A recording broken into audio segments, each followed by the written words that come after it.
तो इन संस्कारों को एक भारत को सुदृढ़ बनाने के लिए, एक अच्छा समाज बनाने के लिए गुरु जी प्रयत्न कर रहे हैं। और हर साधक का, हर शिष्य का यही कर्तव्य होता है कि जो गुरुदेव को पसंद हो, जो प्रिय हो, उसमें जुड़कर अपने गुरुदेव की प्रसन्नता पाना। गुरुदेव को पसंद है कि समाज, गुरु जी ने जो दादा गुरु जी को आदेश दिया वही गुरु जी लेकर चल रहे हैं, और गुरु जी भी हमको यही दे रहे हैं कि समाज में अच्छे संस्कार, अच्छे मतलब जहाँ भी आप रहते हैं तो वहाँ पे ऐसा माहौल बन जाए कि कोई बापू जी का साधक रहता है। मतलब आप अपने पास पड़ोस में एक बाल संस्कार केंद्र खोल दो, अभी की नहीं तो अगली पीढ़ी तो अच्छी हो जाएगी। छोटे छोटे बच्चों को बुलाओ और उनको बुलाकर कुछ नहीं करना है, बस छोटे, जैसे आप मान लो थोड़ी देर के लिए बच्चे बन जाओ। सुबह सुबह बच्चों को क्या करना है, सबसे सुबह उठकर आप क्या करते हो बेटा, तुम बताओ, सुबह उठकर क्या करते हो? सबसे पहले क्या करते हो?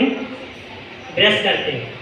तो सबसे पहले उठकर हमको क्या करना है कि अपने बिस्तर पर बैठकर आज्ञा चक्र में, ये हमारे 6 केंद्र होते हैं, मूलाधार, अनाहत, विशुद्धात्म, मणिपुर, और ये 6वां केंद्र होता है आज्ञा चक्र।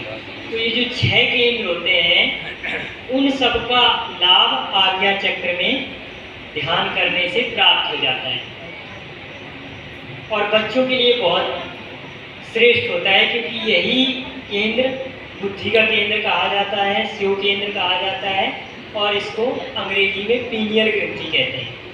तो इसको विकसित करने के लिए हमको यहाँ क्या करना है, गणपति जी का ध्यान करना है। क्या बोलना है? ओम गम गणपतये नमः। तो गम जैसे ही बोलते हैं तो यहाँ पर वाइब्रेट होता है। फिर हमको दूसरा क्या करना है, यहाँ पर सरस्वती जी का निवास रहता है।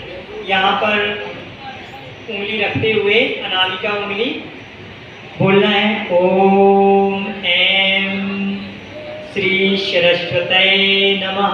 ये मैं थोड़ी देर आपको बच्चे बना के बता रहा हूँ ताकि आप बाल संस्कार केंद्र में सिखा सकें, ठीक है? वैसे तो आप सब जानते हैं। फिर हमको जो हमारे गुरुदेव, जिससे जो ज्ञान मिलता है, गुरु का जितना हम आदर करते हैं उतनी हमारी बुद्धि बढ़ती है, उतना हमको ज्ञान बचता है। तो हम गुरु जी की प्रार्थना करेंगे। प्रार्थना में 2 श्लोक करवाइए। गुरुर्ब्रह्मा गुरुर्विष्णु गुरुर्देवो महेश्वर गुरु साक्षात् परब्रह्म तस्मै श्री गुरुवे नमः।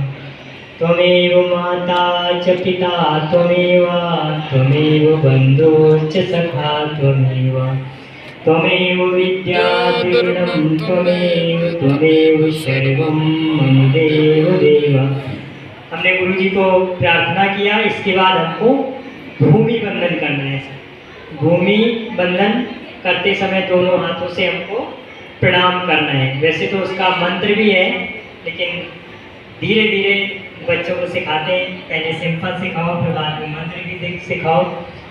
सब मंत्र भी है, समुद्र वशनी देवी पर्वत स्थक मंडली। तो आगे भूमि बंधन करना है। इसके बाद हमको अपने माता पिता को प्रणाम करना है।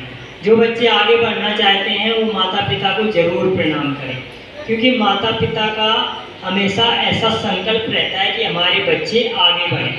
और जब बच्चे खुद माता पिता को प्रणाम करते हैं, आशीर्वाद मांगते हैं, तो माता पिता का सहसा हृदय छलक पड़ता है। देखिए, कोई भी व्यक्ति हो, आपका दुश्मन क्यों ना हो, यदि आपको प्रेम से आकर आपके चरणों में प्रणाम करे और आपसे सफलता की कामना करे, तो आप ना भी चाहोगे तो भी आपके उसके लिए आपके अंदर से आशीर्वाद निकल जाएगा, नहीं चाहते होगे तो भी।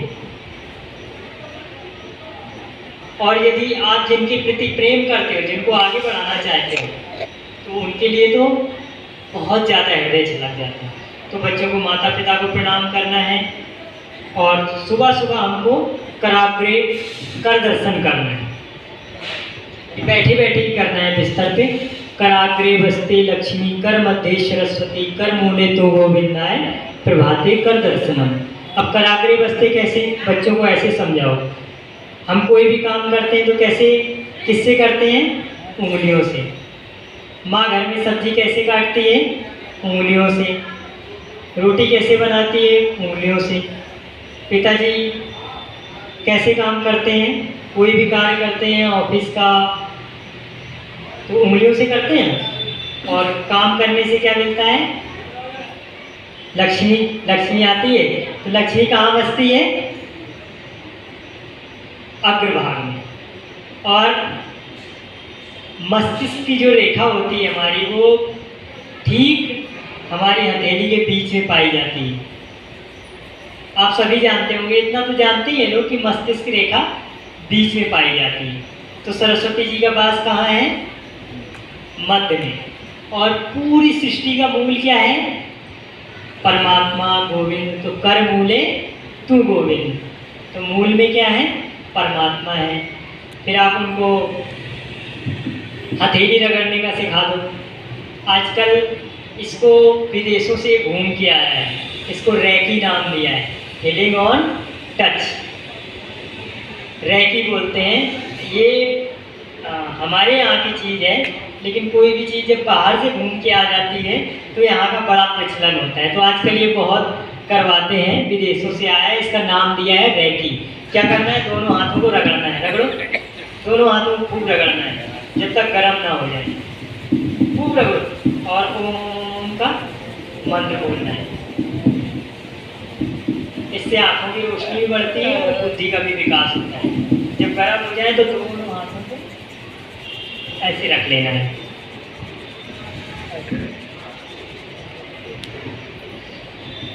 इसको क्या नाम दिया है? रैकी। और अपने यहाँ इसको हथेलियों को रगड़ के बापूजी सत्संग में हमेशा करवाते हैं।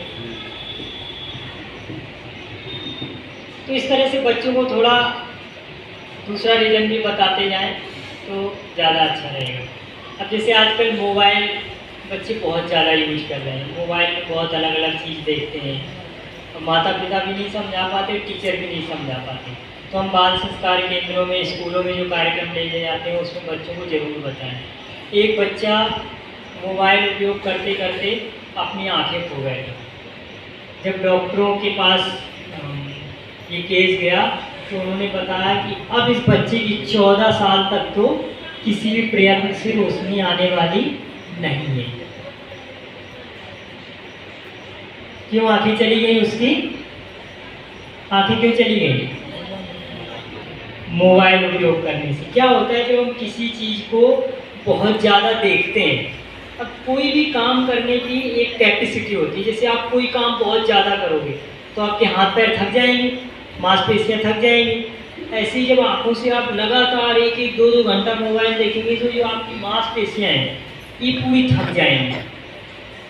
और हमारे आँखों के पीछे एक रेटिना होता है, जिसको वैज्ञानिक उसमें अंग्रेजी में उसको रेटिना बोलते हैं, जिससे जो हम छवि देखते हैं वो छवि हमारे अंदर बनती है। तो जब बहुत ज़्यादा आँखें थक जाती हैं, मांसपेशियाँ थक जाती हैं, तो जो रेटिना होता है वो छवि बनाना बंद कर देता है। इससे धीरे धीरे हमारी आँखों हमको दिखना बंद हो जाता है, वो छवि बनना बंद हो जाती है। इस प्रकार मोबाइल का ज़्यादा उपयोग करने से आँखों की रोशनी ख़त्म हो जाती है।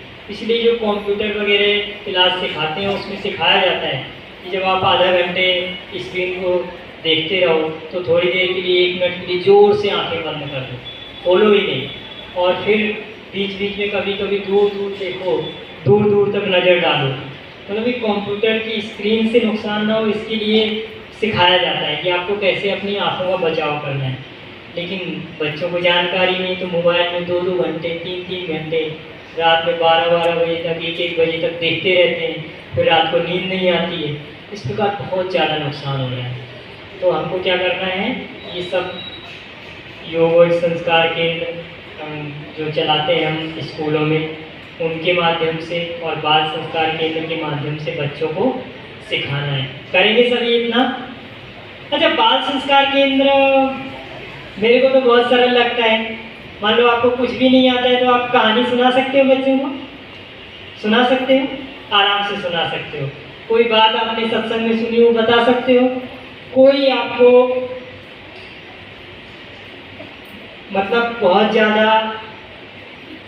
अच्छा लगे ऐसा कुछ करने की ज़रूरत नहीं। बस 10-15 बच्चों को बिठा दो, हरि ओम गुंजन करवा दो, कोई कहानी सुना दो, हास्य प्रयोग करवा दो, थोड़ा त्राटक करवा दो, कोई बापू जी का भजन लगा दो। ठीक है, हास्य प्रयोग से क्या फ़ायदा होता है वो आपको पता है, आप उनको बता दो। मोबाइल से क्या नुकसान होता है अभी मैंने बताया, वो आप बता दो। ये करने से क्या फ़ायदा होता है वो बता दो। ऐसी कुछ चीज़ें बता दो और एक आध कहानी सुना दो, बाद में उनको छुट्टी कर दो और प्रसाद बांट दो। इतना कर सकते हैं कि नहीं कर सकते हैं? इससे क्या होगा कि बच्चों का भी अच्छा ज्ञान मिलेगा और आपको भी वो चीज़ें रिपीट होगी। कई चीज़ें ऐसी होती हैं कि बच्चों को बताने से हमारे अंदर ज़्यादा मजबूत हो जाती हैं। तो ये केंद्र है, मेरे को तो लगता है सब लोग चला सकते हैं। अब आप लोग बताइए कौन कौन चला सकता है? बाल संस्कार केंद्र 4, 5, 10, 12, 15 माताओं में कौन कौन चला सकता है? जो नहीं चला सकता है हम सोचिए उनको बहुत कठिन लगता है बाल संस्कार केंद्र चलाना। छोटे छोटे बच्चों को, आप बड़े बच्चे मत लो जो आपकी बात ना माने, छोटे छोटे बच्चे लो। छोटे छोटे बच्चे तो मानेंगे कि नहीं मानेंगे?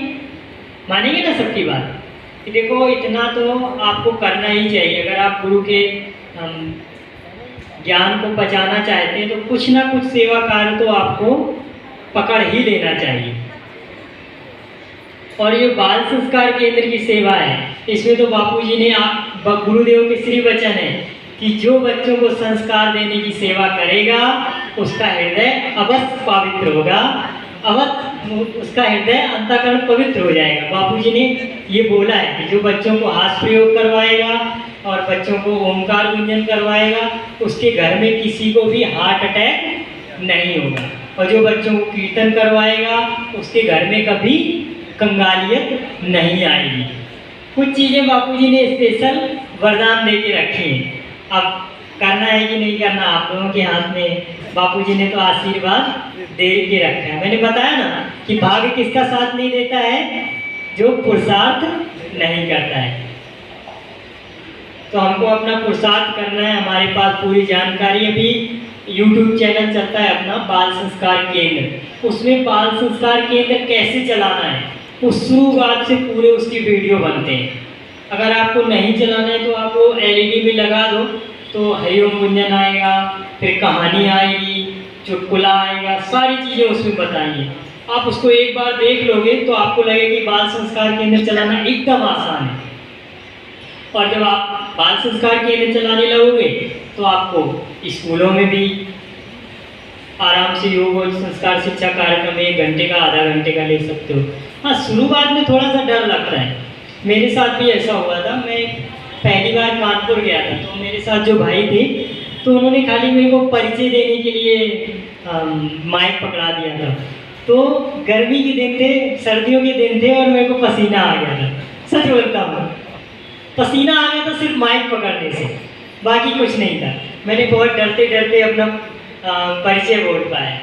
लेकिन फिर धीरे धीरे हमारी मतलब बाल संस्कार केंद्र की सेवा ही ऐसी थी कि बार बार माइक पे आना पड़ता है, तो फिर वो डर निकल गया।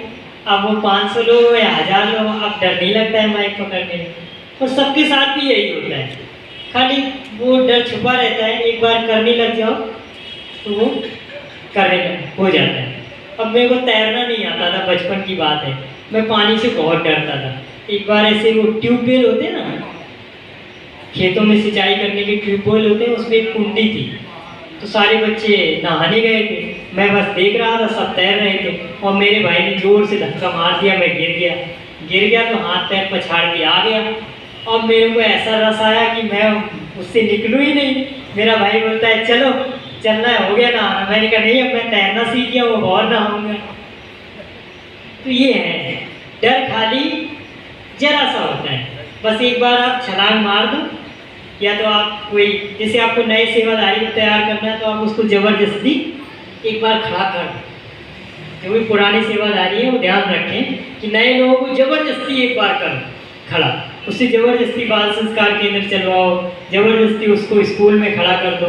1-2 बार आप ज़बरदस्ती करोगे, दोबारा वो खुद चल पड़ेगा। ये मेरा खुद का बहुत जगह किया हुआ अनुभव है। तो मेरा तो सभी से यही अनुरोध है कि आप सभी लोग एक एक बाल संस्कार केंद्र जरूर शुरू कर दें और इससे आपको भी लाभ होगा और आपके पास पड़ोस में भी अच्छे संस्कार मिलेंगे। और देखिए, आप ऐसा मत सोचिए कि अगर हमारे बाजू में आसपास आग लगी है तो हमारे घर को नहीं जलाएगी। वो जरूर धीरे धीरे आग बढ़ते बढ़ते हमारे घर में भी आएगी। अगर आसपास के बच्चों में कुसंस्कार पैदा हो रहे हैं तो आपके बच्चों में जरूर आएंगे, क्योंकि बच्चे सिर्फ घर से नहीं सीखते हैं, बच्चे पास पड़ोस की परवरिश से, अपने मित्रों से, दोस्तों से, सबसे सीखते हैं। तो जैसा वातावरण समाज में फैलते जाता है वैसा हमारे घर में भी आ जाता है। पहले का कैसा वातावरण था कि आज जो अश्लीलता, जो चीज़ें छोटे छोटे बच्चे सीख जाते हैं वो शादी होने के बाद भी लोग नहीं जानते थे। आप लोग कई लोग ऐसे उदाहरण होंगे कि शादी होने के बाद भी पति पत्नी का संबंध नहीं जानते थे। है कोई ऐसे पुराने बंदे? उनको तो कई लोगों ने बताया है कि हमारी शादी हो गई और हमको कुछ पता ही नहीं था। ऐसे लोग। तो पहले का वातावरण इन चीज़ों से बहुत अलग था। अब वो चीज़ें वातावरण में फैल गई हैं तो वो कहीं भी आ जाती हैं, और जब वो वातावरण से धीरे धीरे निवृत्त हो जाएगी तो सब जगह से निवृत्त हो जाएगी। तो हमको ये प्रयास करना है कि जो गुरु जी का ज्ञान है वो बच्चे बच्चे तक पहुँचे, घर घर तक पहुँचे, और जो आश्रम से नहीं जुड़े हैं, स्कूलों में बच्चे पढ़ रहे हैं, बाल नहीं आ रहे हैं, तो उनको भी हम योग और संस्कार केंद्र कार्यक्रमों के माध्यम से उनको उन्नत बनाएं।